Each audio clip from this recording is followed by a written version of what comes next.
রাশিদ নুহা। আসসালামু আলাইকুম। ওয়ালাইকুম আসসালাম। আমি কি বসতে পারি? বসো।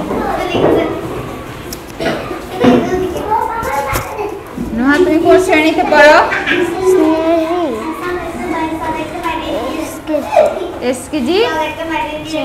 আচ্ছা, আজকে কি পরীক্ষা? আজকে ধর্ম পরীক্ষা। আচ্ছা, বলো তো ইলম অর্থ কি? ইলম অর্থ জ্ঞান। জ্ঞান। আল্লাহ প্রদত্ত জ্ঞানের উৎস কয়টি ও কি কি? তিনটি। কি কি? কুরআন, সুন্নাহ, আকল। আচ্ছা, কালেমা তাইবা বলো। কালেমা তাইবা লা ইলাহা ইল্লাল্লাহু মুহাম্মাদুর রাসূলুল্লাহ। অর্থ? আল্লাহ ছাড়া কোনো ইলাহা নেই, মুহাম্মদ সাল্লাল্লাহু আলাইহি সাল্লাম আল্লাহর বান্দা ও রাসূল। কুরআন কার উপর নাজিল হয়েছে? মুহাম্মদ সাল্লাল্লাহু আলাইহি সাল্লাম। প্রথম নবীর নাম কি? হযরত আদম আলাইহিস সালাম। শেষ নবীর নাম কি? মুহাম্মদ সাল্লাল্লাহু আলাইহি সাল্লাম।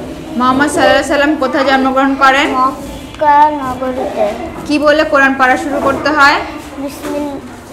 আউযু বিল্লাহি মিনাশ শাইতানির রাজিম। Very good. ঠিক আছে নুহা, যেতে পারো।